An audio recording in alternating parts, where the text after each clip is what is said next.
ভয়ের আড্ডা। যারা এখানে আসবে তাদের সমাপ্তি হবে অন্ধকারে। হ্যালো বন্ধুরা, ওয়েলকাম ব্যাক ভয়ের আড্ডার নতুন একটি এপিসোডে।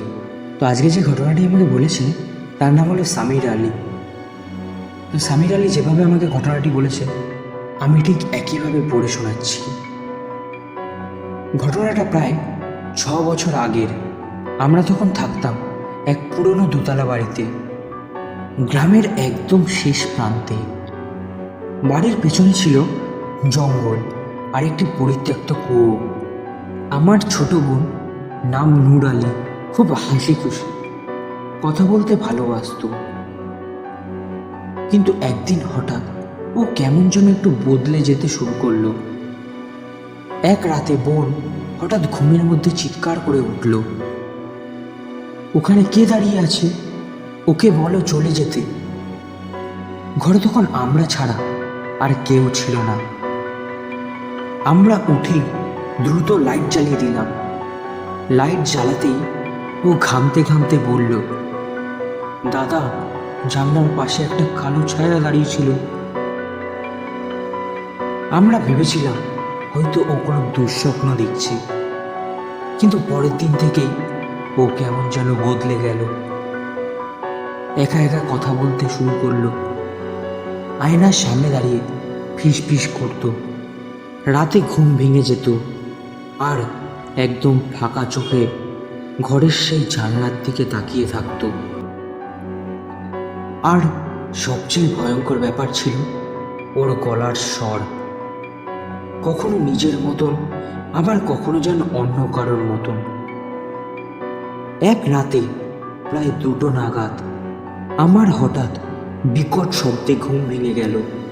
ঘুম থেকে উঠে দেখি আমার বোন মেঝেতে বসে আছে, চুল ছড়ানো, চোখগুলো কেমন লাল, মুখে অদ্ভুত হাসি।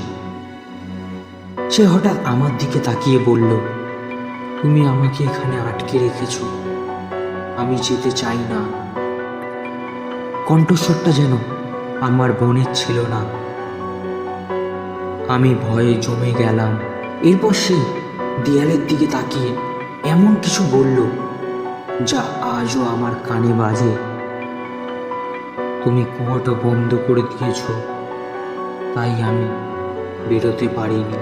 কিন্তু আমাদের বাড়ির পেছনে সেই পুরনো কুয়াটা বহু বছর আগে বন্ধ করে দেওয়া হয়েছিল। তারপর পরের দিন আমরা এক ওঝার কাছে নিয়ে যাই। তিনি আমার বোনের দিকে তাকিয়ে বলেন, ওর ভেতরে কোনো জীবিত আত্মা ঢুকেছে। এই আত্মাটা ওই বাড়ির পেছনের কুয়োর সঙ্গে জড়িত। তারপর তিনি কিছু মন্ত্র পড়তে শুরু করতে আমার বোন মাটিতে লুটিয়ে পড়ে চিৎকার করতে থাকে, আমাকে জ্বালিও না, আমি ওর শরীর ছাড়বো না। ঠিক তখনই ঘরের হাওয়া ভারী হয়ে গেল, লাইট টিম টিম করতে লাগলো। প্রায় 20 মিনিট পরে আমার বোন অজ্ঞান হয়ে পড়ল। জ্ঞান ফিরতেই আমার বোন আর কিছুই মনে করতে পারেনি, শুধু বলেছিল, আমি একটা অন্ধকার জায়গায় ছিলাম, কেউ আমাকে ডাকছিল। ওঝা বলেছিলেন, তোমার বোন বেঁচে গেছে, কিন্তু এই বাড়িতে আর থাকা ঠিক না। আমরা মাসখানেকের মধ্যেই বাড়ি ছেড়ে চলে যাই। আজ 6 বছর হয়ে গেল, আমার বোন ঠিক আছে, কিন্তু ওই বাড়ির পাশ দিয়ে গেলে আজও ওর শরীর কেঁপে ওঠে। তো বন্ধুরা, এই ছিল আজকের ঘটনা। ঘটনাটি কেমন লাগলো তোমরা প্লিজ কমেন্ট করে জানিও। যদি ঘটনাটি ভালো লেগে থাকে তো লাইক, কমেন্ট, সাবস্ক্রাইব করতে ভুলো না। তো চলো, আবার দেখা হবে নতুন একটি এপিসোডে।